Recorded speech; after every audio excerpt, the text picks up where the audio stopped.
حرکات ہیں اور علامات ہیں، ان دونوں میں فرق ہوتا ہے۔ حرکات کیا ہیں؟ 9 طرح کی حرکات قرآن پاک میں موجود ہیں۔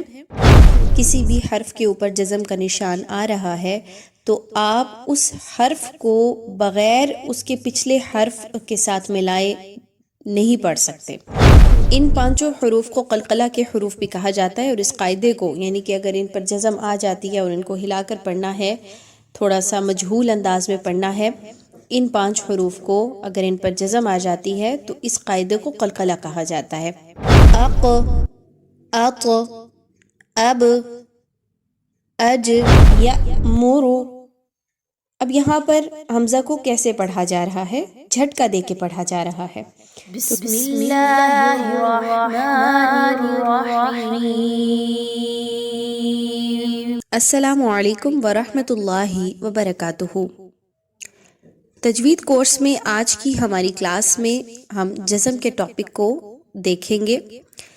موضوع اس کا سیکھنا اس لیے بھی بہت ضروری ہے، جزم کے بارے میں سیکھنا جاننا اس لیے بھی بہت ضروری ہے کہ یہ مختلف صورتوں میں ہمارے سامنے آتی ہے، یعنی مختلف حروف پر اگر جزم لگا دی جائے اور قرآن پاک میں وہ ہمارے سامنے آئے تو ہمیں اس کو کس طریقے سے پڑھنا ہے، یہ سیکھنے کے لیے جزم کی پہچان اور اس کی اہمیت جاننا بہت ضروری ہے۔ سب سے پہلے یہ چیز اپنے ذہن میں بٹھا لیجئے کہ جو حرکات ہیں اور علامات ہیں، ان دونوں میں فرق ہوتا ہے۔ حرکات کیا ہیں؟ 9 طرح کی حرکات قرآن پاک میں موجود ہیں۔ زبر، زیر، پیش، 2 زبر، 2 زیر، 2 پیش، کھڑا زبر، کھڑی زیر، الٹا پیش۔ اسی طرح سے جو علامات ہیں جو قرآن پاک میں آتی ہیں وہ 3 طرح کی ہیں۔ پہلی جزم، تشدید اور پھر مد، ٹھیک ہے، ان تینوں کو علامات کہا جاتا ہے، اور جو پہلے ہم نے 9 ڈسکس کی ان کو حرکات کہا جاتا ہے۔ تو آج جو ہم علامت کے بارے میں پڑھ رہے ہیں وہ جزم کی علامت ہے۔ جزم کی علامت سب سے پہلے دیکھ لیجئے کہ دکھتی کس طرح کی ہے، نظر کس طرح کی آتی ہے، اس کی نشانی کیا ہے یا نشان کیا ہے، سمبل کیا ہے۔ تو اس طرح سے چھوٹی سی مڑی ہوئی یا چھوٹی سی دال کہہ لیں، اس نشان کو جزم کا نشان کہا جاتا ہے۔ سب سے پہلی بات اور امپورٹنٹ بات یہ ہے کہ جزم اگر کسی بھی لیٹر پر آ رہی ہے، کسی بھی حرف کے اوپر جزم کا نشان آ رہا ہے تو آپ اس حرف کو بغیر اس کے پچھلے حرف کے ساتھ ملائے نہیں پڑھ سکتے، یعنی کہ آپ کو پچھلے حرف کا سہارا لینا پڑے گا۔ یعنی کہ مثال لے لیجئے، اب یہاں پہ آپ کے سامنے نون کے اوپر جزم کی علامت لگائی گئی ہے اور 2 مثالیں موجود ہیں، میم زبر نون من اور حمزہ زبر نون ان۔ دونوں صورتوں میں آپ نون کے اوپر کی جزم کو خالی نہیں پڑھ سکتے بلکہ آپ کو حمزہ یا میم کا سہارا لینا پڑ رہا ہے۔ تو کیا سمجھ آیا کہ جب بھی آپ نے کسی بھی حرف کی جزم کو پڑھنا ہے تو آپ نے اس سے پہلے والے حرف کو ساتھ میں ملا کے اس کی حرکت کو ساتھ میں ملا کر پڑھنا ہے۔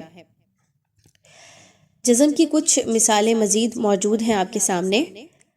حمزہ زبر میم ام، ہا پیش میم ہم، میم زیر نون من، ہا زبر لام حل، ٹھیک ہے۔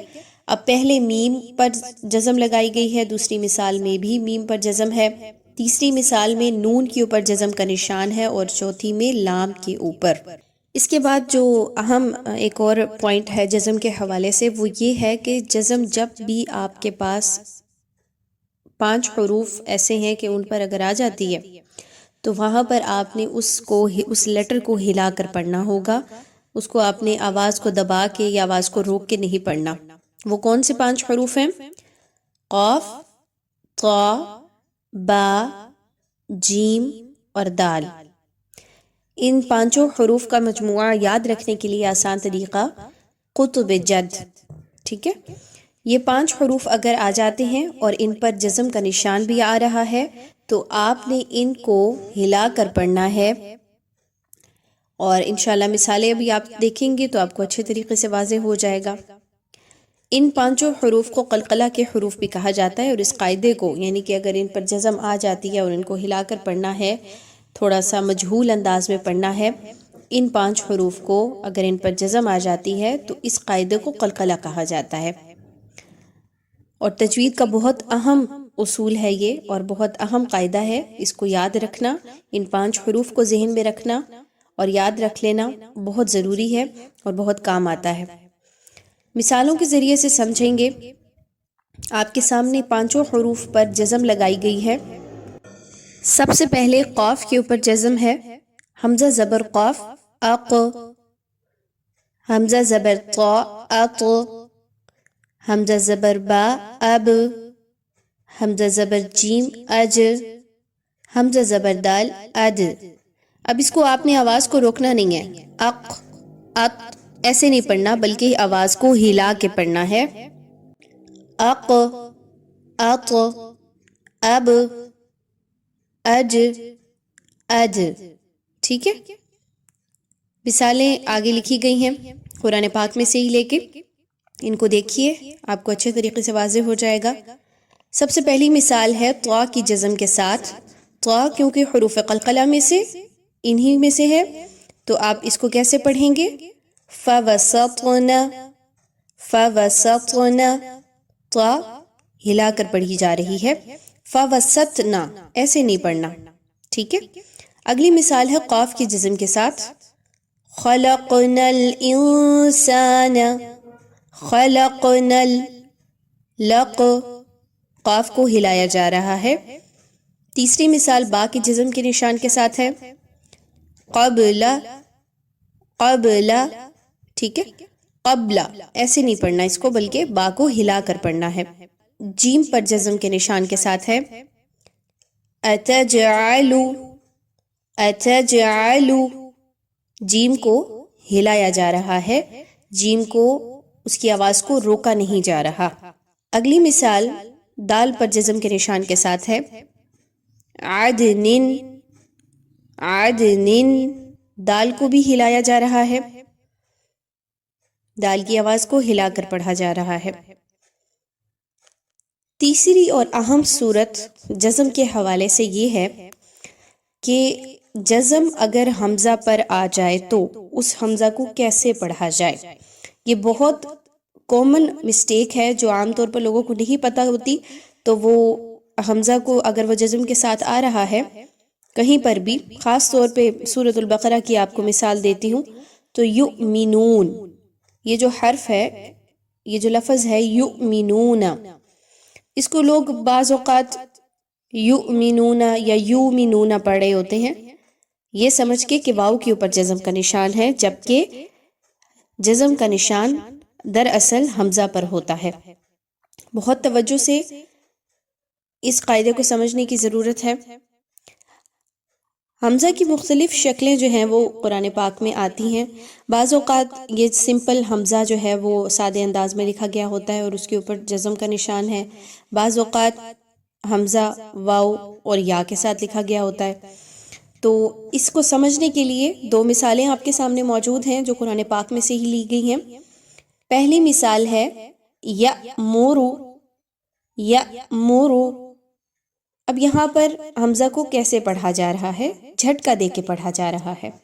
تو کیا سمجھ آیا کہ حمزہ پر جب بھی سکون کا یا جزم کا نشان، جس کو ہم کہہ رہے ہیں جزم کی علامت موجود ہوگی، تو اس کو ہم جھٹکا دے کر پڑھیں گے، سادے اور نارمل انداز میں نہیں پڑھنا، بلکہ آپ نے اچھا سا وہاں پر جھٹکا دے کر پڑھنا ہے۔ یأمرو۔ اگلی مثال ہے نؤمنو، نؤمنو، غور کیجئے تو حمزہ پر جھٹکا دیا جا رہا ہے۔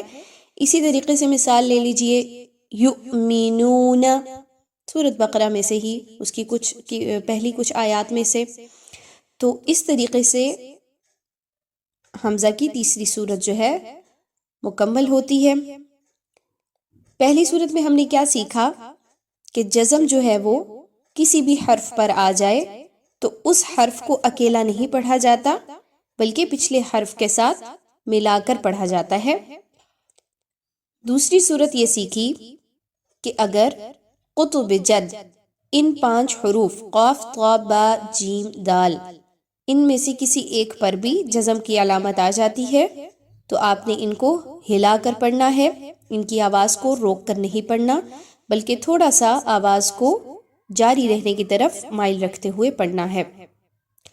تیسری صورت یہ سیکھی کہ اگر جزم حمزہ پر آ جائے تو وہاں پر جھٹکا دے کر پڑھا جائے گا، سادے انداز میں نہیں پڑھنا۔